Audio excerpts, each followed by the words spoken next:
Hey, how's it going? It's Sean Bradshaw from Cyberfret.com. And in this lesson, I want to show you how to change the strings on an electric guitar. Now, one common question I get a lot is, how often should I change my strings? And that just really depends on a lot of things. It depends on how much you play, how much you take care of the strings you've got, the toxicity of your sweat. It all makes a difference in how often you change your strings. But kind of as a rule of thumb, just think, at least change them every 2 or 3 months.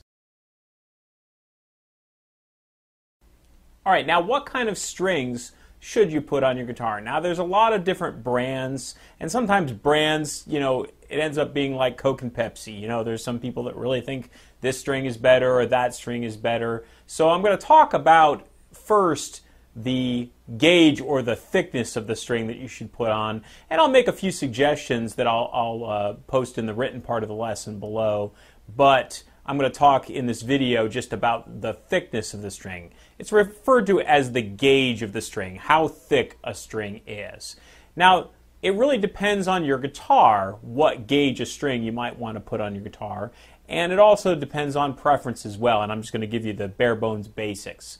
So the first thing is we want to determine what the scale is of your guitar. And I'm not talking about scales like you play on the guitar.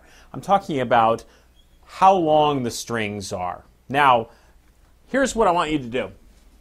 Grab yourself a yardstick, and this is a down and dirty basic way that you're going to do this. So what I want you to do is measure right from the nut down here all the way up to right at the edge of the bridge. And then take a look and see what that is, right? What I have here is 25.5 inches for this guitar. Now, technically what you're supposed to do is measure to the 12th fret and then double that. That's if you want to get all how you're supposed to actually measure the gauge. But if you just go to the edge of the bridge, and the reason why you might do it to the 12th fret is because the bridge down here, it can be varied depending on the string. So I'm just going to kind of go in the general area. And so what I say is that this particular guitar is the scale of 25.5 inches. Now if I took a look at a Les Paul style guitar and I did the same thing, I would find that that would be 24.75 inches. Now there are some variations. There's some guitars that are 25. But kind of think of electric guitars come in two different camps. They come in the Stratocaster style, which is 25.5 inches for the scale, and like a Les Paul, which is going to be 24.75 inches.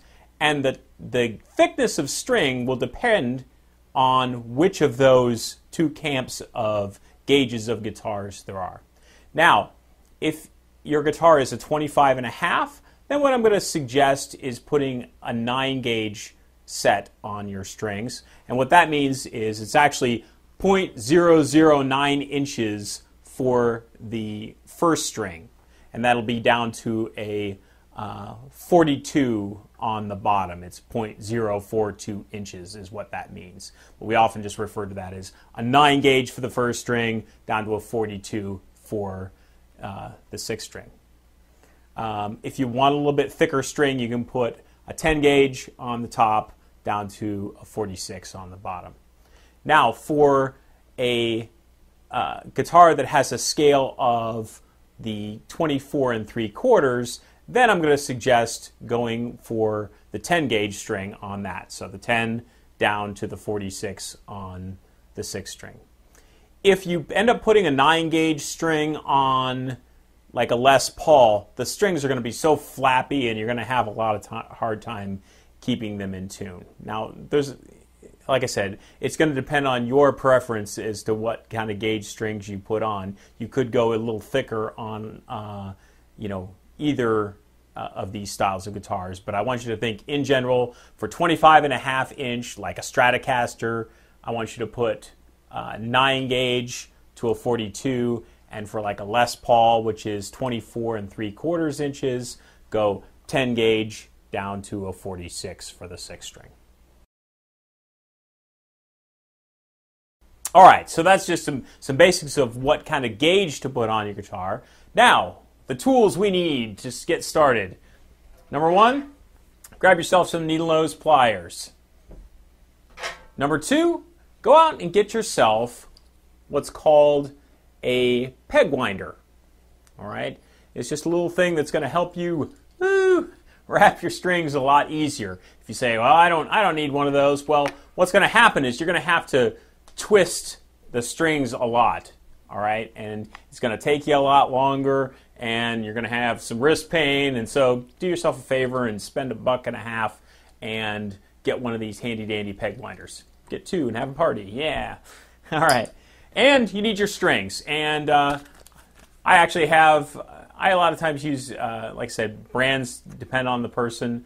I use a string called Diodario a lot. I just happen to have some Ernie balls, which I used to use a lot, laying around, that I'm going to change for these strings. And these are 9 gauge on the first, down to a 42 on the bottom.